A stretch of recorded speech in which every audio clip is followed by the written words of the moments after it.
y'all? T-Biz here as usual, and this is my little Marvel haul for, I guess, most of August and a little bit of September, maybe a day or two of September, or one day or whatever. I guess maybe no, it's an August, September, late whatever. I don't know. I was sitting on this whatever. Anyways, I was sitting on this Captain America figure for a while. I've been lazy, haven't checked him out or haven't opened him, but I wanted to get him because I like the arc or the storyline that this character comes from, or this particular Captain America. And the movies, they're all right and stuff. I still haven't seen the Winter Soldier yet. I didn't really dig the first one that much, but I've always liked Captain America. Being born in the late '70s and child of the '80s or whatever, I've always dug Captain America. I never thought he was generic. I always thought he was cool, and I've always dug that he had the shield as a weapon and stuff, Super Soldier and all that crap. I always thought he was cool. So I found this at the comic store. They had the wave. I don't think they had the whole wave of this Captain America Infinite series or whatever from Hasbro. So I grabbed him, and he was the only one I really wanted that bad. I mean, I wouldn't mind having the Scarlett Johansson's this Black Widow figure, but I was just like, I just want this Captain America because I like this particular storyline. And here's a little sneak peek at not a sneak peek of the comic, but this is, I think, the last issue of that story, maybe, of that wave or that line or whatever. And it was done by one of my favorite artists, John Romita Jr., who is, I love his art. He's worked on Kick-Ass and stuff like that. And his dad was John Romita Sr., who, came up with the, kind of like, he didn't, invent Spider-Man or anything like that, or he wanted the first to draw it like Steve Ditko or anything like that. But a lot of us that grew up in the '70s and '80s we're used to seeing that iconic Spider-Man that was John Romita's style of Spider-Man and stuff. So that was cool. And anyhow, yeah, I love that storyline because I don't want to give it away, but the storyline kind of reminded me of Enemy Mine in a way. I'll just say that. Anybody could agree or disagree, whatever. I mean, I'm not saying it's an exact copy of the movie, but kind of reminded me of that. And I thought it was an awesome story. And I thought, I was like, man, I want to pick up this figure because I like the story. But anyhow, let's take a look. His shield pops off and on. Got a nifty star on the back. With the peg hole, it pops in. Flip that to clasp it on his wrist. It's got some cool detail, some rivets and bolts and stuff right there. It's pretty neat. Nice paint. It's got kind of a little glittery metallic, not metallic, but kind of like that sparkly plastic kind of finish on it and stuff, which is cool. And he's got like your pretty much standard articulation for a Marvel Legends Infinite series and stuff. You got a neat double knee bend, which is good. It comes in handy. Got some rockers on the ankles.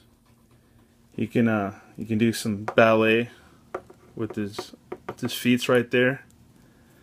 You got a upper thigh swivel 360 all the way on both legs. You can't really do any splits.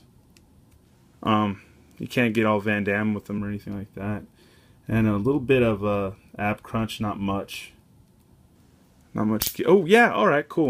Just had to put a little muscle or put some balls into it, and yeah, that's cool. So you can get some good poses with them. You can get them with the shield, like flying towards somebody. Hell yeah, you can put them on a flight stand. Have them kicking some ass. 360 on the head. Goes up and down. You've got like almost a double elbow, I guess, kinda. And bicep. And shoulders.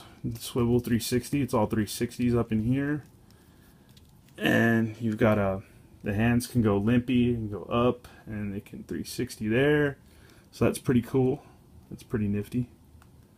I like this guy. There's good detail on this dude. I like the belt. Really good detail on the belt. There's a little paint effed upness right there, but I don't really care. It's not a big deal. I mean, I don't like nitpicking figures.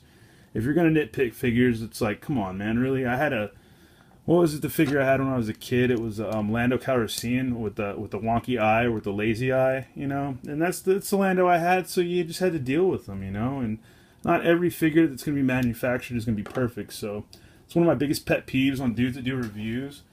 And not my homies or anything like that. I'm not pointing out to any homies. I love all your reviews; they're rad. But like, other people's and past years' reviews.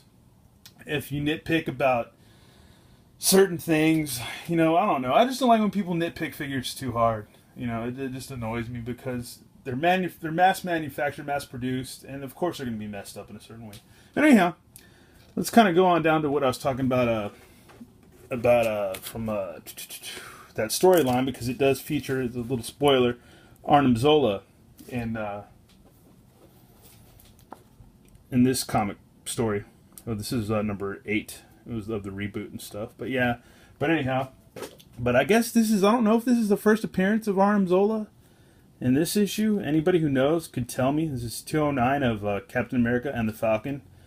And so yeah, I had to pick this up because I don't know if that's Arnim Zola's daughter in the back. I forget her name, but it might be. But it's got Jack Kirby art, and I love Jack Kirby. I think Jack Kirby has the raddest style. He rocks. I mean, I love him, or he did rock. But yeah, and this came out the year after I was born too, 1977. But yeah, I love Kirby's art. It's just awesome. I love just all the real dark, thick blackness and black lines and stuff that he did, and just like, I just love that. I don't know. He just had his own style, and like characters like Arnim Zola were like, you know, whether he created that character or not, or whoever created that character, it's just like his art, like from like the New Gods, I think of DC and stuff like that, and like a lot of Marvel stuff that he's done. It's just like he puts his name on a character, you know.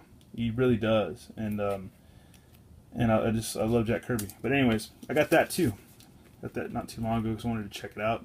And plus, I want to get the Arnim Zola figure, the Build-A-Figure from the I forget which wave it was, but he kind of goes for a lot. So I was waiting to review him when I got the Arnim Zola figure, since it went with that other comic that I showed you. But I'm not going to spend 40-something bucks, $50 right now on him.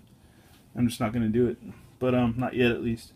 And then I picked this up because I saw these at my store. They're about $6 there because they're probably cheaper elsewhere. But for about ages 4 and up, it's a Marvel Hulk. It's I don't know what particular wave it's from or anything.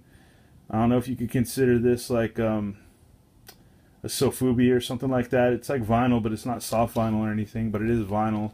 It's got a waist articulation and arms are articulated, so it only has 3 points. But he's a cool Hulk. I like him. I think he's got a cool face sculpt. Looks pissed off. He's kind of got that stink face, like he smelled something kind of bad. But I like the sculpt on the hair. It's nice. I like the sculpt on the body. It's really cool. And they have, for this wave, they have Iron Man, Captain America, a Spider-Man, and this Hulk. I didn't have much money for at the end of this week or whatever, so I just picked up the Hulk because I thought he was awesome. But I will pick up the Spider-Man in the future. But yeah, I thought this guy was rad because you can just, you know, just deck the hell out of Captain America or whoever, you know. And I like the Hulk, and just thought this was a cool Hulk. And if you guys like this, try and find it, man, because I think it's really cool. I mean, it's simple. There's not much to it, but like I've said before, sometimes simple is better, less is more, you know. And it's cool. He's got some pegs right there to put on stands. That's cool. I didn't realize that, but that's neat. Cool. Guess this was manufactured in 2013. But anyhow, and in back you can see the whole time. Pick this up from Dallas Vintage Toys. You can go on eBay. I'm sure some of you might have heard of them, but they got some cool stuff. But and get this out of the way.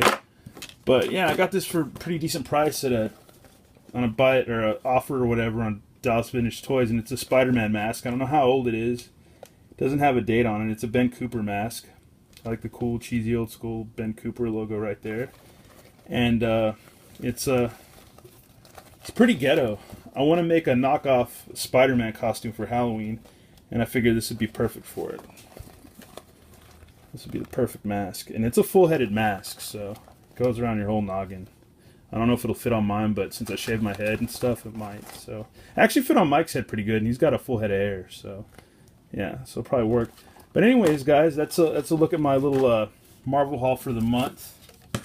And yeah, I'm stoked. This is some cool stuff. Love Marvel Comics. And once again, thanks for watching. Thanks for subscribing. You guys have the rest of a good Friday. And I'll have some more videos and crap posted soon. Peace.